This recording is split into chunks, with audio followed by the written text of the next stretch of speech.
Episode की शुरुआत होती है और हम देखते हैं क्वान को, जिसे यहाँ पे इसरो के सर्विस सेंटर की तरफ से कॉल आया होता है। दरअसल इसके गेम को काफी सारे लोगों ने डाउनलोड कर लिया है, इसी वजह से इसके गेम को लोग रिकमेंडेशन लिस्ट में डालना चाहते हैं, पर ये चीज के लिए मना कर देता है और कहता है कि इसकी कोई सी भी जरूरत नहीं है। वो लोग इसे अच्छे से समझाते हैं कि इसके गेम को काफी सारे लोगों ने डाउनलोड किया, इसी वजह से वो इसे रिकमेंड करना चाहते हैं। क्वान इन्हें कहता है कि मुझसे ज्यादा कोई और डिजर्व करता है, ये किसी और को दे दो। वो इसे कहते हैं कि इसके लिए बिल्कुल भी चार्ज नहीं लगने वाले। क्वान फिर यहाँ सोचने लग जाता है कि अगर वो पर्पसली इस रिकमेंडेशन लिस्ट की रिक्वेस्ट को मना कर दे तो ऐसा भी हो सकता है कि ये सिस्टम के रूल्स को ना मान रहा हो और उसे ब्रेक करा हो, जिस वजह से इसे पनिशमेंट भी देनी पड़ सकती है। और इसका शक बिल्कुल सही निकलता है। टीचर इसके सामने आ जाता है और कहता है कि सस्पेक्ट किया गया है कि तुम रूल्स को ब्रेक करने की कोशिश कर रही हो, जिस वजह से क्वान यहाँ पे उसको कह देता है कि उसे यहाँ पे कुछ भी मॉडिफाई करने की कोई जरूरत नहीं है, वो रिकमेंडेशन में इसके गेम को डाल सकते हैं। क्वान फिर रिचर को कहता है कि ये मेरे साथ गलत हो रहा है, इसी वजह से मैं कन्वर्जन रेशियो को थोड़ा बढ़ाना चाहता हूँ। पर यहाँ पे रिचर इसे सीधा सीधा मना कर देता और कहता है कि हमारे एग्रीमेंट में ये नहीं लिखा था। हमें फिर कुछ समय बाद दिखाया जाता है जहाँ पे क्वान छत के यहाँ पे आ जाता है और तभी रिचर इसके सामने आ जाता है और कहता है कि मैं तुम्हें अब ये दिखाने वाला हूँ कि आखिरकार तुमने कितना ज्यादा पैसे कमाए हैं। और इसने काफी सारे पैसे कमाए होते हैं और उसी के साथ वो इसे अगला मिशन देता है, जो कि होता है 5 लाख युआन को उड़ाना, वो भी 90 दिन के अंदर। ये देख के क्वान और ज्यादा परेशान हो जाता है क्योंकि 5 लाख युआन काफी ज्यादा होते हैं और वो 90 दिन में कभी नहीं उड़ा सकता।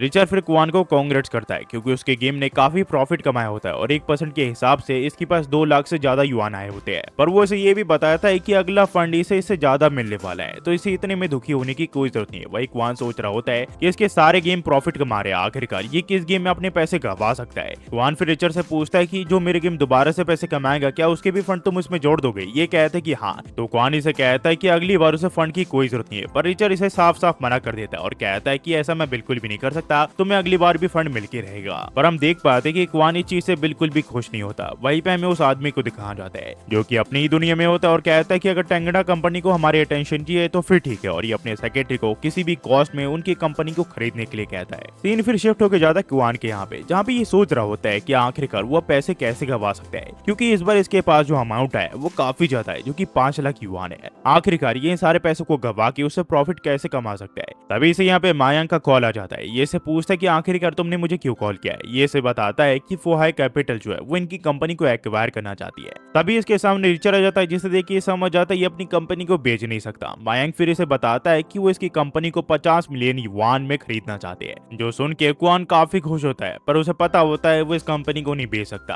और ये इसे मना करने के लिए कह देता है। तभी मायांग इसे बताता है कि वो लोग 100 मिलियन देने के लिए तैयार है। ये सुन के क्वान यहाँ पे बेहोश हो जाता है, पर फिर भी क्वान को इस चीज के लिए मना करना पड़ता है। तभी मायांग इसे बताता है वो इनकी कंपनी के ऊपर इन्वेस्ट करना चाहती है, पर क्वान ये भी नहीं कर सकता। इसी वजह से वो इसे कहता है कि जो मैं तुम्हें कहता हूँ वो सीधा सीधे इन्हें कह दो। वहीं पे हमें उस आदमी को दिखाया जाता है जहाँ पे उसका सेक्रेटरी से बताता है कि उन्होंने इनके ऑफर को रिजेक्ट कर दिया है और इनका इन्वेस्टमेंट ना लेके वो इनकी ही कंपनी के ऊपर इन्वेस्ट करना चाहते हैं। जो सुन के ये आदमी काफी गुस्सा हो जाता है और कहता है क्वान तुम्हें मेरा अटेंशन चाहिए ना, ठीक है, अब मेरा पूरा अटेंशन तुम्हारी कंपनी की ही तरफ है। सीन फिर शिफ्ट होता है और हम देखते हैं क्वान और मायांग को, जो कि यहाँ पे एक रेस्टोरेंट पे खाने के लिए आए होते हैं। मायांग क्वान को कहता है कि आखिरकार तुम उदास क्यों हो, तुम्हें तो पार्टी करनी चाहिए क्योंकि हमारी गेम एक बड़ी हिट रही है। मैं श्योरली कह सकता हूँ कि इस गेम ने तुम्हें 100,000 युआन तो कमा के दिए ही होंगे, पर असल में तो क्वान ने करीब 3 महीने के अंदर 6 मिलियन युआन का प्रॉफिट किया होता है और वो कंपनी के पैसे उड़ा नहीं सकता, इसी वजह से वो पैसे इसके किसी काम के नहीं होते। मायांग फिर क्वान को कहता है कि आज ये जितना चाहे उतना खा सकता है क्योंकि आज का जो मील के पैसे वो ये देने वाला है। क्वान फिर सोचता है कि मायांग की सैलरी 3000 युआन है और वहीं पे क्वान को सिर्फ 1000 युआन मिलते हैं हर महीने।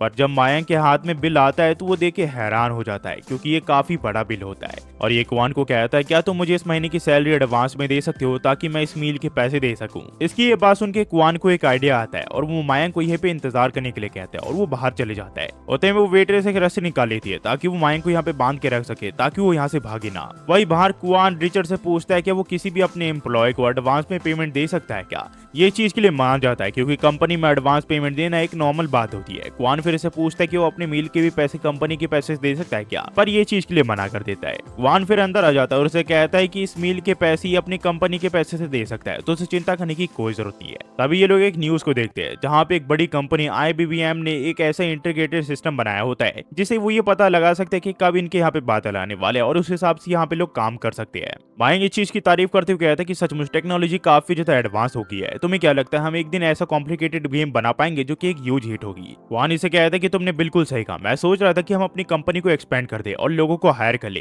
मायंग कहता है ये तो काफी अच्छी बात है, हम इससे एक बढ़िया सा गेम बना सकते हैं जो कि काफी ह्यूज हिट हो सकती है। क्वान कहता है कि हाँ, इसमें काफी सारे पैसे लगेंगे, जैसे कि किसी जगह को रेंट में लेना, लोगों को पैसे देना और भी वगैरह वगैरह। पर तभी इसे रियलाइज होता है कि इसे तो यही पता नहीं है कि आखिरकार एक कंपनी को कैसे रन करते हैं। उतने में इन दोनों को एक आइडिया आता है, ये एजेंसी से एक ऐसे पर्सन को हायर करेंगे जिन्हें यहाँ पे कंपनी रन करनी आती हो। सीन फिर शिफ्ट होता है और हमें दिखाया जाता है फायरी स्काई प्रोड्यूसर के ऑफिस के यहाँ पे, जहाँ पे हम एक पर्सन को देखते हैं जिसका नाम जो मोयान होता है। वो इस कंपनी का हेड होता है। उतने में इसकी असिस्टेंट लीन वान यहाँ पे आ जाती है। ये से पूछता है कि वो यहाँ पे किस लिए आई है। ये से कहती है कि यहाँ पे रिजाइन करने के लिए आई है। मोयान ने इसे पूछता है क्या उसके साथ कुछ प्रॉब्लम चल रही है, क्या वो चाहे तो उसे बता सकती है। लिन वान इसे बताती है कि इसे एहसास हो गया कि ये जगह इसके लिए नहीं है और यहाँ पे अपने सपनों को पूरा नहीं कर सकती है। तो ये इसका शुक्रिया करती है इसका ख्याल रखने के लिए और ये यहाँ से चली जाती है।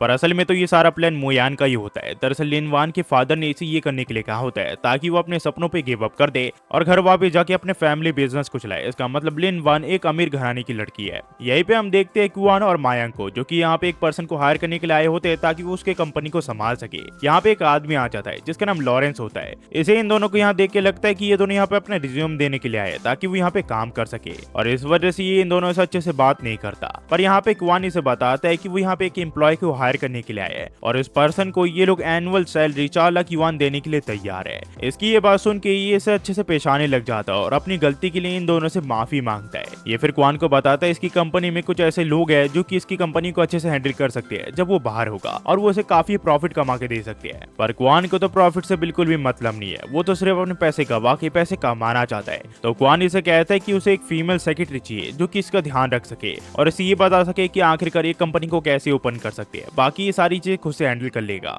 ये इसे एक औरत का रिज्यूम दिखाता है जिसका नाम हॉलिक्स होता है और वो 28 साल की होती है और उसे काफी एक्सपीरियंस होता है और उसने काफी बड़े बड़े कंपनियों में काम कर रखा होता है और ये क्वान के रिक्वायरमेंट्स के हिसाब से काफी बढ़िया मैच होती है। तो क्वान इस चीज के लिए हाँ कर देता है। ये फिर क्वान और मायांग को बाहर ले जाने लग जाता है, पर तभी क्वान की नजर लिन वान पे जाती है जो कि यहाँ पे इसी की गेम की न्यूज देख रही होती है। यहाँ पे वो लोग इसकी गेम को काफी बड़ा हिट बता रहे होते हैं। तो क्वान इसे कहते हैं कि तुम्हें मीडिया की बातों पे भरोसा नहीं करना चाहिए, पर ये इसे कहती कि तुम्हें इस बारे में पता ही क्या है, उन्होंने इस गेम को प्रॉफिट के लिए नहीं बनाया, और ये इसे डांट के यहाँ से जाने के लिए कहती है। क्वान इसकी बातों का कोई भी रिप्लाई नहीं देता और यहाँ से जाने लग जाता है। बाद में फिर से बताता है कि शिनहालू कल दोपहर 2 बजे से मिलने के लिए आ जाएगी। ये कहते हैं कि बहुत बढ़िया। ये आदमी फिर लिनवा के यहाँ पे आ जाता है और उससे पूछता है कि आखिरकार तुम ये सब क्या देख रही हो, क्या तुमने डिसाइड किया कि आखिरकार तुम कौन सी कंपनी में अब काम करना चाहती हो। ये से कहती है टेंगड़ा कंपनी में काम करना चाहती है। ये बताता है कि जिस पर्सन से इसने अभी अभी बदतमीजी से बात की वो उसी कंपनी का मालिक था। इसकी ये बात सुन के लिनवा शॉक हो जाती है और यहाँ पे भाग के क्वान से मिलने के लिए चली जाती है ताकि वो उसे बात करके माफी मांग सके। पर इससे पहले ये क्वान से बात कर पाती, क्वान यहाँ से चले जाता है और यहाँ से जो कहानी है वो टू बी कंटिन्यू हो जाती है गाइस। अगर आप यहाँ तक देख रहे हो तो प्लीज लाइक शेयर और सब्सक्राइब करना मत भूलना और कमेंट में ये बताना मत भूलना कि ये कहानी आपको कैसी लगी। इसका जो अगला एपिसोड है वो अगले हफ्ते आएगा तो हम उसे भी एक्सप्लेन कर देंगे। जाते हुए सिर्फ इतना ही कहूंगा गाइस, आप जितने भी वीडियोस को देखते हो तो प्लीज थोड़ा उसे सपोर्ट दिया करो, क्योंकि आप अकेले एक ही वीडियो पे सपोर्ट दिखाओगे तो ऐसा नहीं चलेगा। मैं चाहता हूँ आप मल्टीपल एनिमीज को देखो और उसे यहाँ पे एंजॉय करो। और हाँ, अगर आपको मानवास या फिर मानवा पसंद है तो आप मेरे सेकंड चैनल पे जा सकते हो, लिंक आपके सामने है, आप उस पर क्लिक करके उसे सब्सक्राइब कर सकते हो, क्योंकि वहाँ पे बहुत बेहतरीन मानवा और मानवा मैं एक्सप्लेन करता हूँ। बस जाते हुए सिर्फ इतना ही कहूंगा। Thanks for watching. Next video मिलता है, होपफुली आप सब बढ़िया होंगे। Thanks for watching guys.